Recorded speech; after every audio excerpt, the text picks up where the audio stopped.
Miniature Realms is proudly sponsored by Baron of Dice, premium wargaming dice. Over 500 styles, over 4,000 customer reviews. Welcome to the best dice on the planet.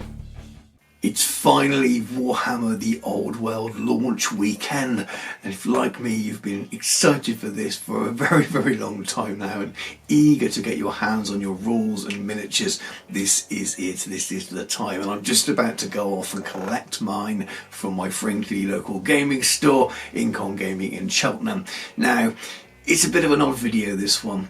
It's been 2 weeks now since those with early access were able to start putting out content, so we've had lots of in-depth flick-throughs of the books. Nearly every army list has been discussed. We've got battle reports all over YouTube.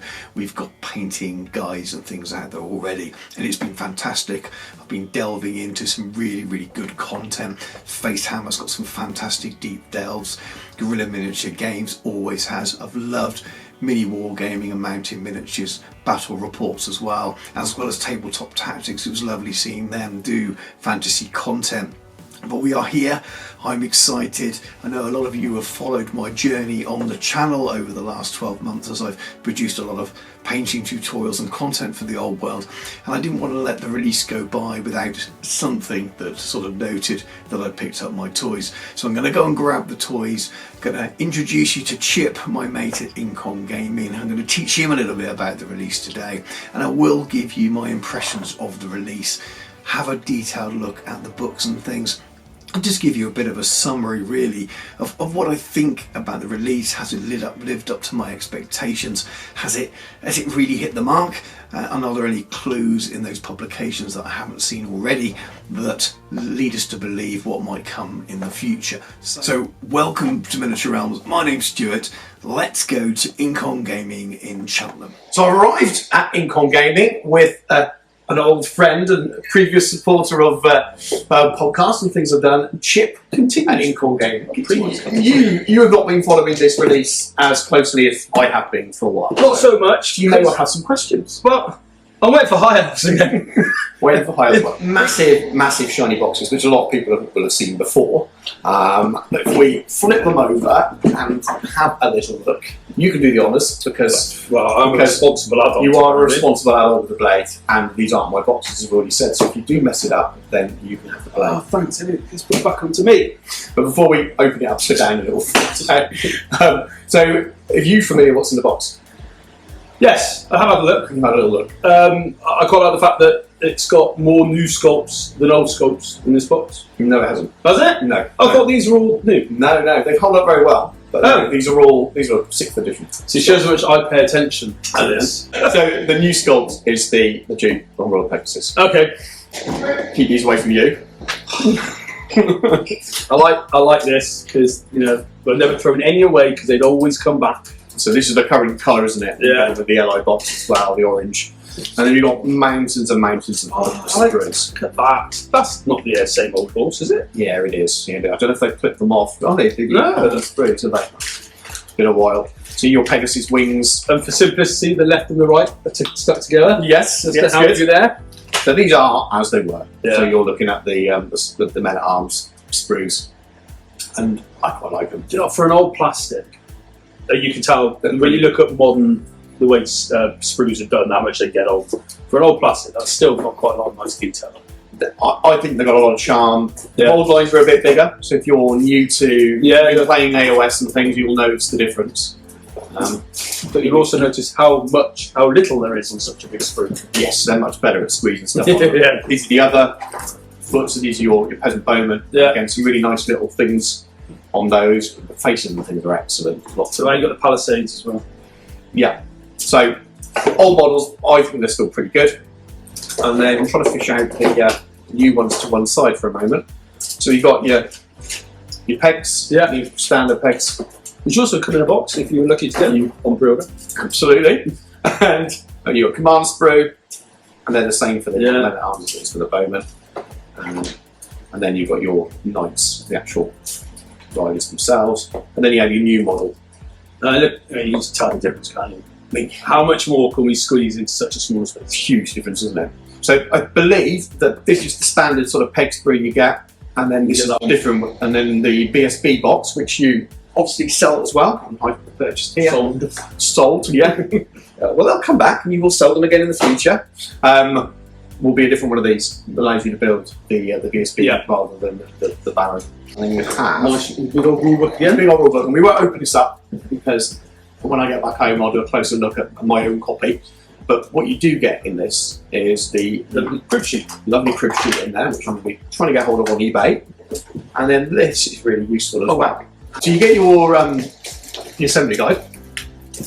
Well, what Imagine the days when really DW did a guide where you have different coloured bits sticking to other coloured bits. I know, it's amazing, isn't it? What you really get, this is really interesting, is you actually get an army list. Oh, what's in the box? So in each of these boxes, it's a 1250 point. Okay. And you get the list to do it. So the points, all the stats, all the rules. So you can basically, you get a mate with your Tomb Kings. How simple does that look? Compared to all some the of rules. Yeah, I think it's really charming. It's the way to do it. It's Yeah. you don't need to buy the army book to start with. You only mate buy one of these start boxes, and you've got everything you need to go. And it's a proper simple crib sheet. Just does what it says on the tin. Yeah. Not 17 pages. No, not too many. It's some slightly thicker paper. Almost Actually, not harder wearing. Mhm. I say that's a lot more gamer friendly. Yeah, I won't get all the last bits out, but you do get some speckles Square in there bases. as well, and lots and lots. So if anyone's asking, Vallejo still do Goblin Green. So moving on to the Tomb King box, let's have a little look at the back, and then you can see if you can guess how many of these you need. Yeah. Because And they it's fine. look just as. So they are the originals. Yes. Essentially, this is the way Games Workshop are able to do this. A lot of people would like new releases, new miniatures. Are they big enough and ugly enough to afford to do whole new ranges? Of course they are.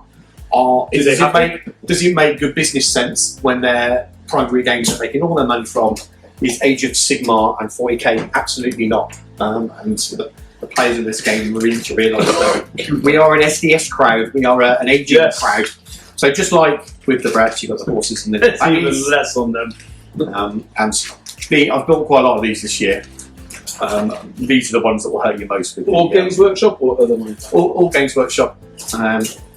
There are other skeletons on the market. There are lots out there, yes, absolutely. So let's put this aside for a minute. Yeah. This is the new one. So here we go.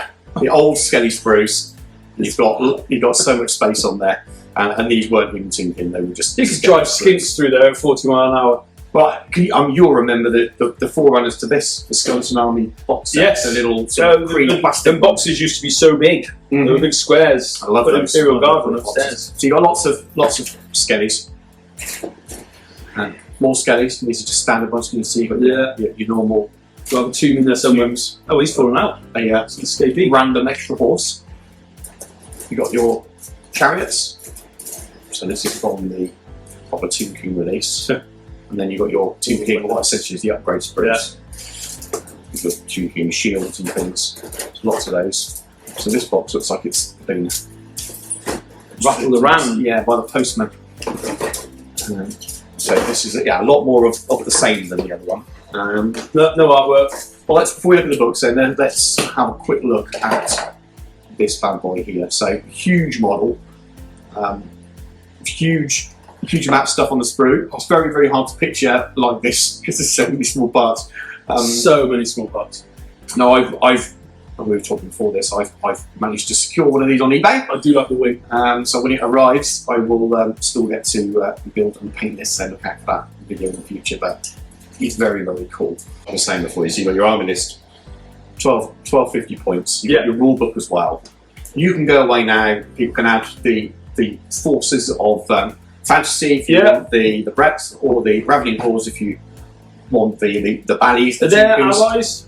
Are we allying? There are allies. There's ally rules and nursing rules, but then you buy your arcane journals as well, which I'll have a closer look at later in the video. But those give you your little flavour special rules. You can buy those 2 extra books and one of these boxes, well under £200, and you've got half your army and all the rules removed. Yeah, and then you just slowly add your special units. And a lot of building. And Warhammer's never been cheap, but that's pretty cheap really, if you think about it. It's valid. Well, I'm going to go home now and spend the rest of the day, weekend, year looking through these and really, really annoy the wife.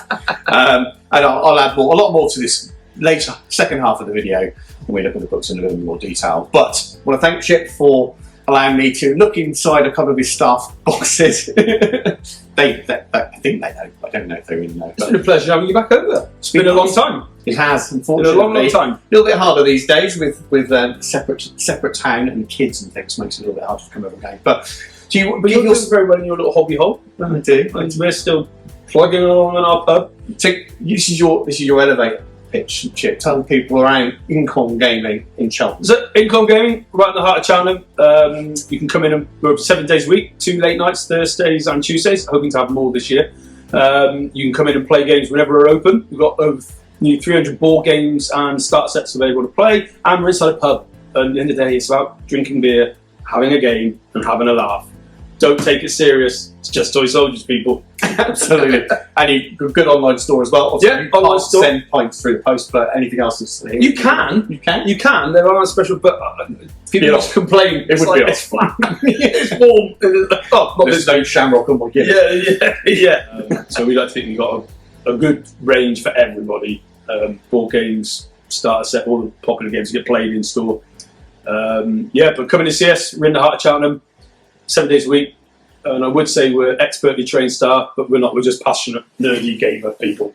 And that's it. Always the best way. Right. To home and reading these books. So I'm back from Cheltenham, I'm back from Incom Gaming in my house in Gloucester, and I've got my little pile of goodies that I purchased from my friendly local gaming store. I've got other bits that will hopefully arrive very, very soon as well. I've ordered them directly from Games Workshop. That usually takes a few days longer, but I'm looking forward to those, and no doubt they'll be covered in future videos, as most of those are miniatures apart from the cards. So I might come back and do a separate video on the cards. This I won't go into in too much detail. We know what's in this miniature. We've seen it before. We already had a look at the Duke on Peg in the unboxing earlier on. This is the same miniature, aside from this comes with the BSB version. So we'll put that away. I've got a video planned for that one.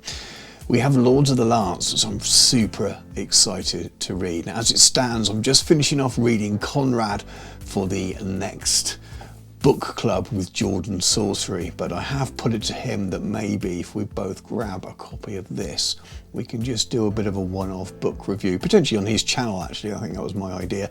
We will see if we've got time, but I'm looking forward to giving this a read. So as soon as I finish Conrad, I'm going to get into this, and it's a nice big chunky hardback book. I think there's 360 odd pages in, so it's not tiny. Not the biggest book either, but looking forward to reading it. And then we've got the core of the books that have been all over the internet for a little while.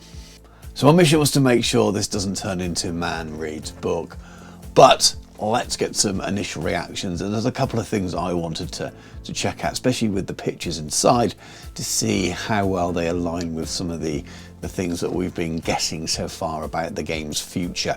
It's a big, meaty tome. Reminds me very much of the 8th ed rulebook and how huge that was.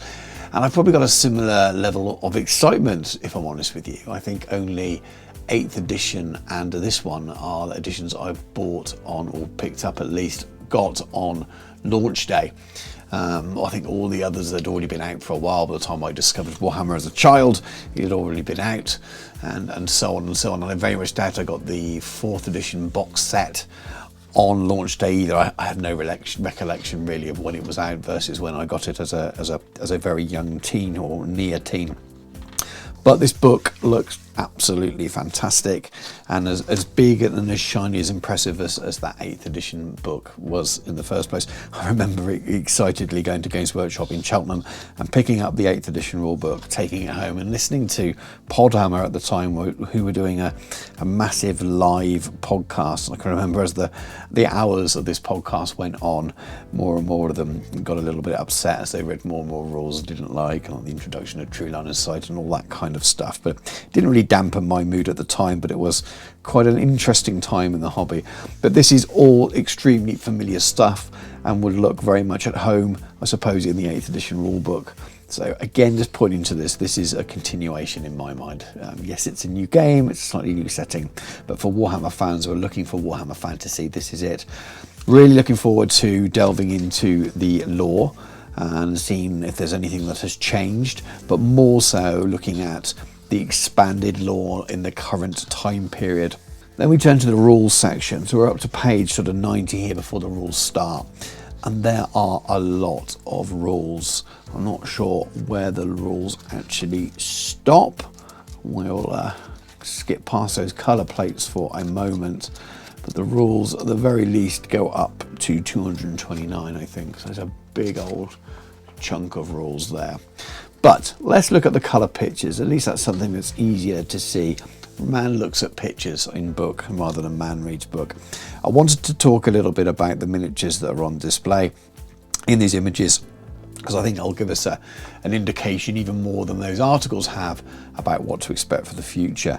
Now the Empire miniatures are pretty much as expected. It was the last current range, all the things that will be available at the time. So you've got your nothing, no surprises there at all, and these are all plastics as far as I can tell, at least in that image. And as we flick through, nice new paint scheme, nice to see them in Marienburg. I think Jordan will absolutely love that. Kingdom of Bretonnia, we can skip past this fairly quickly as well, because that's been really well covered as a launch faction. We've seen an awful lot of information around that. Then we start getting onto the more interesting ones, and we've seen snippets of this already. Wood Elf Realms. We've got old metals in this range, including an old metal tree man there. And we know that they were surpassed at the end of 8th edition with new plastic sculpts that are now heavily part of that Age of Sigmar range, and this just highlights, I believe, that clear distinction between what's Age of Sigmar and what's fantasy now. And fantasy has lost out a few of its sculpts to those ranges. Now, of course, you can buy exactly what you want, but in terms of IP and maybe other things going on at the studio, who knows, but in terms of IP, there's definitely been decisions made about what's going to be brought out and sold under a certain banner. In some ways, I think it's charming to get back the old sculpts. In other ways, a company that struggles a little bit with production at times and keeping things in stock, adding more SKUs to the line surely isn't an easy thing to do either. But it's cool to have some of the older things back. I mean, look at these old Eagle Riders, along with the newer plastics, which haven't formed part of Age of Sigmar, and they came out with the 8th edition army book. High Elves, we move on, and we see a mix here as well, just poking at the edge there. I think those are the Sea Guard from the Island of Blood box set, but it's quite hard to tell. But these are definitely older spearmen from before, a lot of plastics. And I'm guessing these guys will, I think they're in plastic at the end. I can't remember. Somebody put that in the comments. Moving on to Orc and Goblin tribes. Again, we've got a lot of old stuff here. Notice the trolls, they're metal ones, not the newer plastic sculpts. Now, I'm not sure whether they came out at the end of 8th edition or not. There's definitely new ones for Age of Sigmar. My son has them, and we've been prepping them this week for his army. So there is a return to these old sculpts. I do like them. They are very charming. The new ones are incredibly fantastic sculpts as well. So you have a bit of a choice there. I've noticed there's no night goblins in any of these pictures. They do appear in the army list, but they're not in the pictures as yet, and I don't know if there's a reason for that, but they're not. We have the old standard goblins here, and orcs. It might have just didn't have them painted in time, ready for the books. Dwarf Mountain Holds. We've got the new miniatures that came out in 8th edition. We've got the guys that were around at the end of 6th, maybe the 7th edition book. I think there's some updated miniatures then, so I think it's the 7th edition release. These are all plastic. These are all plastic. These aren't. These, I'm assuming, will be back in metal. Now, I regret selling those when I sold my nearly all metal dwarf army towards the end of 8th edition. I'll be looking forward to repurchasing those. I love those sculpts, got loads and loads of character. They're showing their age a little bit, but they are fantastic old sculpts, and I'm looking forward to getting hold of some of those again. Again, with the Tomb Kings, we can skip past this, I believe. I don't think there's too much there to surprise us. We've had a good look at that faction, it being one of the launch ones. Screaming Skull Catapult there, one of them, they'll be coming back soon so people can fill out their armies. I imagine there'll be a second wave in a few weeks' time. Warriors of Chaos is another example of older miniatures when there have been newer ones, and it does give gamers a bit of a choice. So we have the older Warriors of Chaos here rather than the newer Slaves of Darkness, which are slightly larger, but I painted one for a tutorial and it does fit on a 30mm square. So you have some options there. I'm guessing these will be slightly better value, but if you want the newer sculpts, I know if I was doing Warriors of Chaos, I'd have to go for those new ones. Same with Marauders, they've got a bit of charm to them, but they are showing their age, and I would probably opt for the Dark Oath Savages or something like that, and might get quite expensive making a whole unit of Marauders using them, but I want to give it a go if I could fit them on the bases. And then we're on to Battlefields of Bretonnia. Now these again remind me of older style battle shots, almost the kind of terrain that you saw more in the Middle-earth strategy battle game books rather than fantasy towards the end. By the end of fantasy, we had plastic everything, so it was plastic trees and plastic hills. There is a plastic hill there, but it's been well covered by flock.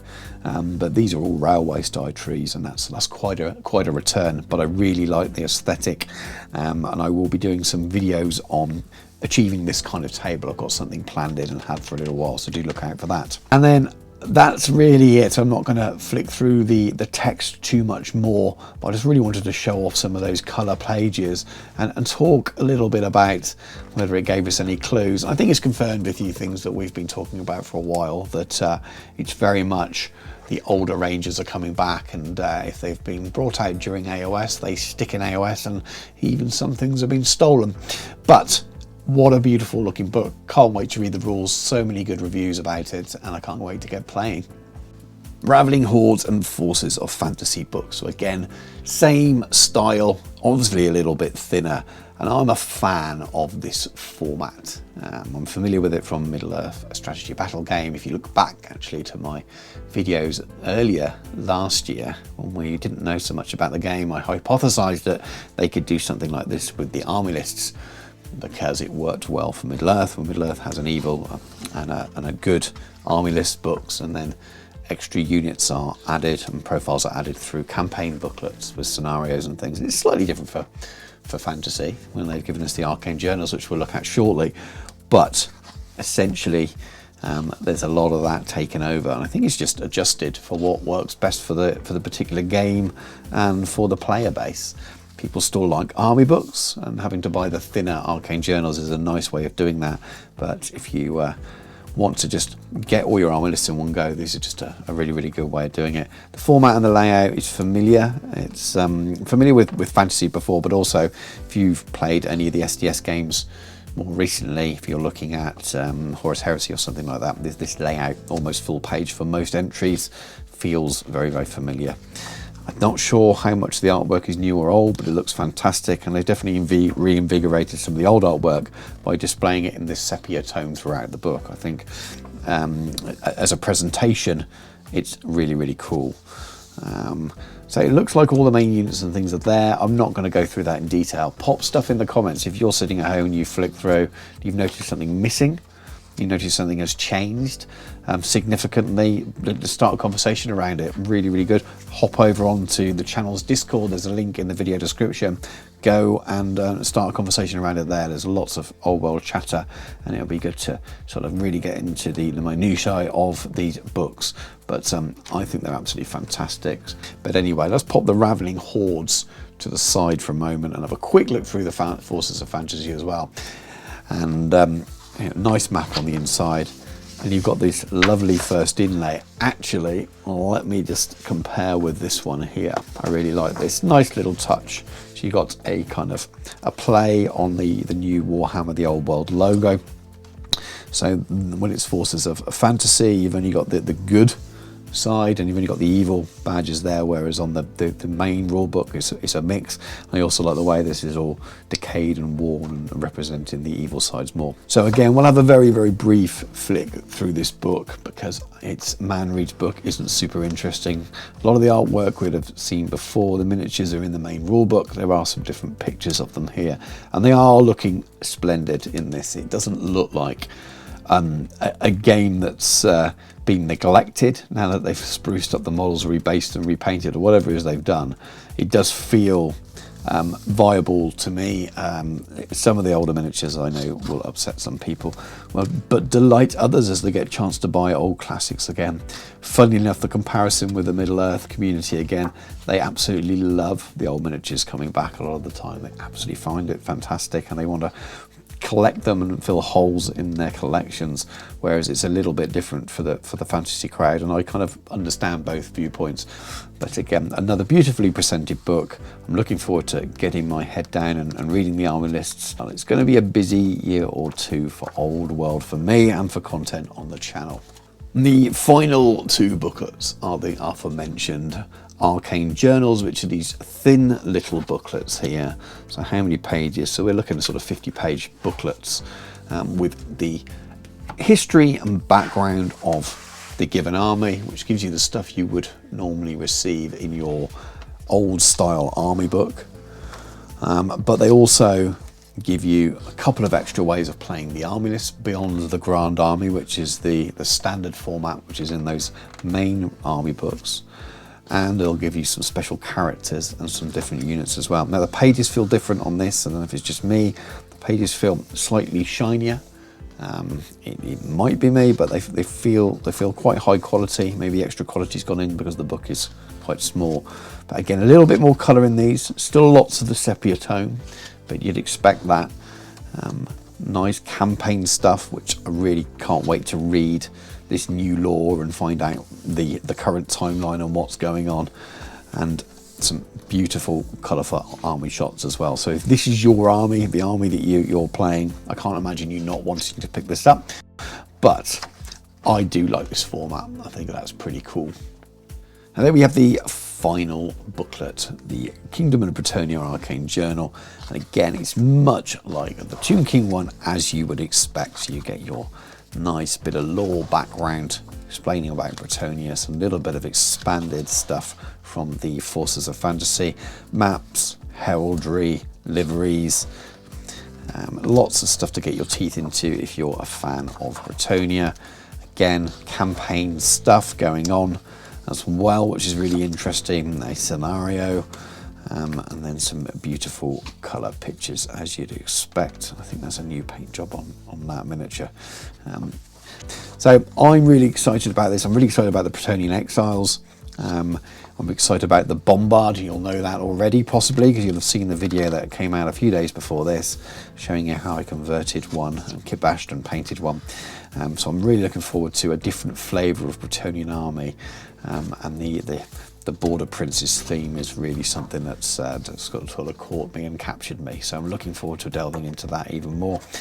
Green Knight, never painted one, definitely something for the future. It's been a long year for me waiting for this. Been an exciting year waiting for it. I suppose I've been waiting longer than a year really, but the choice was made at the beginning of the year that I would be delving into this head first, and with that came all the excitement and all the content I've done this year, and I've really enjoyed doing it, and that's just going to ramp up even more over the next year or so as we get more and more stuff. So it's met expectations, it's exceeded expectations. I like the format. I kind of hoped it would be with these kind of army list books. I did wonder if it'd be more like Middle-earth in terms of a campaign book rather than these Arcane Journals, but I like the fact that it's moved away slightly from that format, and we got the best of both worlds. It's half Middle-earth, half old fantasy with the army books. And with these being relatively small and relatively cost effective, when people's armies get released, there'll be the excitement of miniatures returning, some new miniatures and an Arcane Journal, and that's just really going to keep the meta going, keep the community buoyant, and I'm just so excited to see how that grows and changes over the next couple of years. And I will continue to produce content. The vast majority of it will be painting style content, because that's what I do on the channel. Anyway, thank you very much for watching. If you enjoyed the video, please give us a like. It helps it be seen by others. Please comment below. Tell us what you're doing, what your plans for the old world are. And if you'd like to have a more detailed conversation around that, please consider joining the Discord. It's free. There's a link in the description of the videos. You need to click that and go and join in with the conversation there. If you'd like to support the channel further, I do have a Patreon. There's a link in the video description for that as well. Multiple tiers. Go and have a look, see if there's anything that matches what you may need. Anything from basic support all the way through to some painting tuition and coaching at the higher ends, and some free dice in some tiers as well. So go and check those out. But thank you again, and I'll catch you soon.